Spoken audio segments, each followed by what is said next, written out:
the Biden administration heads into the holidays with a lot on its plate, and the president and lawmakers out of town. CBS's Willie James Inman is at the White House. Robert, good evening to you. Today, President Biden joined Congress in leaving town for the holidays, leaving behind a list of priorities that need immediate attention in the new year.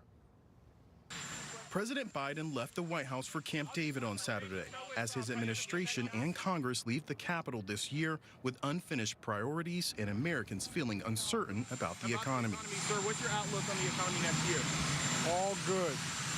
Take a look. The latest economic data shows inflation falling and record job growth. But the president faces political headwinds ahead of the 2024 election, with many in the country feeling unconvinced of his economic leadership. A recent CBS News poll showed a majority of Americans disapprove of President Biden's handling of the economy.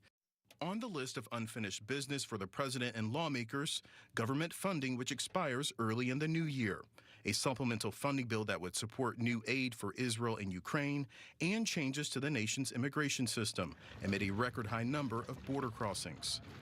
Some Republicans have stressed they will not hold a vote on funding for Ukraine without significant changes to slow the influx of migrants at the U.S. southern border. Robert, on top of this unfinished business, there's also an ongoing impeachment inquiry into President Biden, which House Republicans launched earlier this month.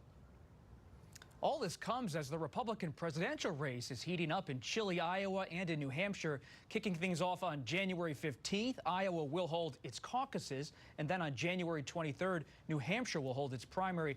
Willie, what's the latest?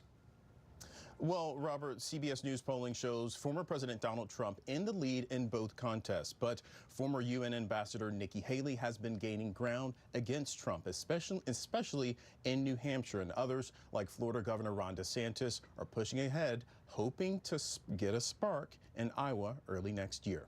But it will certainly be an uphill climb. Robert? An uphill climb indeed. Willie James Inman, thank you.